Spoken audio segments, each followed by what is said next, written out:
ku pinta, ulurkanlah tangan kasih-Mu padaku, karena ku tahu Kau selalu. Shalom dan selamat pagi buat Bapak, Ibu, dan saudara-saudari yang dikasihi oleh Tuhan kita Yesus Kristus. Kembali lagi kita bersekutu melalui kanal YouTube gereja kita. Untuk mengawalinya, kita bersatu di dalam doa. Allah yang maha tinggi dan penuh kemuliaan, terangilah hati kami dan berilah kami iman yang benar, pengharapan yang teguh, dan kasih yang sempurna. Berilah kami ya Tuhan perasaan yang peka dan budi yang cerah, agar kami mampu melaksanakan perintah-Mu yang kudus dan takkan menyesatkan. Amin. Firman Tuhan yang menjadi pedoman bagi kita pada hari ini tertulis di dalam Daniel 9 ayat 9. Pada Tuhan Allah kami ada kesayangan dan keampunan, walaupun kami telah memberontak terhadap Dia. Pada Tuhan Allah kami ada kesayangan dan keampunan, walaupun kami telah memberontak terhadap Dia. Demikianlah firman Tuhan. Bapak, Ibu, dan saudara-saudari yang dikasihi oleh Tuhan kita Yesus Kristus, teks ini berbicara mengenai belas kasihan dan pengampunan.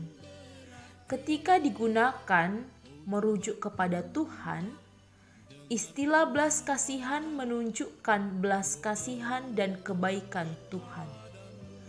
Ini termasuk pemotongan hukuman yang pantas. Daniel tahu umatnya bersalah atas dosa besar. Jadi dia memohon kepada Tuhan untuk menahan penghakiman yang pantas mereka terima. Dia memohon belas kasihan kepada Tuhan. Belas kasihan berhubungan erat dengan pengampunan. Daniel tahu umatnya bersalah. Itulah sebabnya mereka ditawan di Babel. Sekarang setelah penawanan akan segera berakhir, Daniel memohon kepada Tuhan untuk mengampuni orang-orang Yahudi. Daniel ingin agar umatnya memulai sesuatu yang baru dengan hati yang bersih dari Tuhan. Daniel tahu bahwa Tuhan Allah adalah Tuhan yang penuh belas kasihan dan pengampunan. Meskipun orang-orang telah melakukan dosa besar terhadapnya. Sekali lagi, Daniel mengakui lebih detail tentang perilaku buruk orang-orang di hadapan Tuhan. Menurut Daniel, umat Israel memberontak terhadap Dia, tidak menuruti suara Tuhan Allah kita, tidak berjalan menurut hukum-Nya, mengabaikan kata-kata hamba para nabi, melanggar hukum Tuhan, berangkat dari hadirat-Nya, dan tidak menuruti suara Tuhan.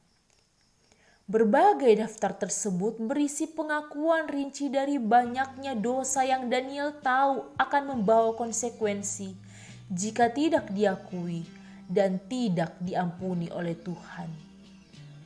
Tidak heran mengapa Tuhan mengasihi Daniel.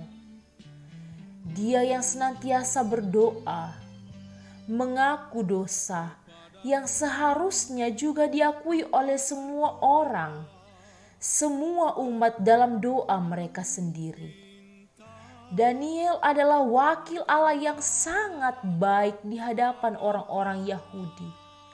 Dan dia adalah wakil yang sangat baik dari orang-orang Yahudi di hadapan Tuhan. Hendaknya kita, umat yang sangat dikasihi oleh Tuhan, senantiasa bersyukur dan berterima kasih kepada Tuhan melalui anaknya Yesus Kristus yang memberikan belas kasihan dan keampunan kepada kita semua. Amin. Kita kembali bersatu di dalam doa. Ya Tuhan Allah kami menyembah-Mu, dan atas belas kasihan yang kami terima serta keampunan melalui anak-Mu Tuhan Yesus Kristus. Kami mengasihi Engkau dengan segenap hati kami. Kami sungguh bersyukur untuk karya yang telah Engkau perbuat bagi kami dan perlindungan-Mu di dalam seluruh hidup kami. Kami mempersembahkan seluruh hidup kami dan semua peristiwa yang terjadi. Pakailah hidup kami sesuai dengan kehendak-Mu dan untuk kemuliaan nama-Mu. Lindungilah kami dari dosa dan dari setiap yang jahat, dan berkat-Mu kami mohon untuk senantiasa menyertai kami dan menyertai semua orang yang kami kasihi. Di dalam nama anak-Mu Tuhan Yesus Kristus yang penuh belas kasih dan pengampunan, kami berdoa dan mempersembahkan hidup kami hanya ke dalam tangan pengasihan-Mu. Amin. Selamat beraktivitas Bapak, Ibu, dan saudara-saudari yang dikasihi oleh Tuhan Yesus Kristus. Kiranya satu hari ini Tuhan senantiasa menyertai kita semuanya. Shalom.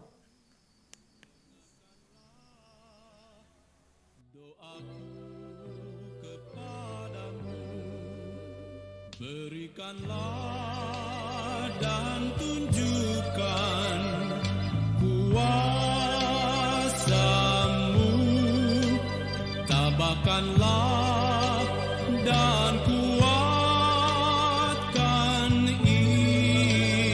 imanku, jadikanlah aku ini hamba setia-Mu, agar dapat aku hidup selalu di sisi-Mu. Karena ku tahu pasti Engkau Tuhan, apapun juga di dunia ini. Tanpa Kau Tuhan, semuanya takkan berarti. Oh Tuhanku, dengarkanlah doa.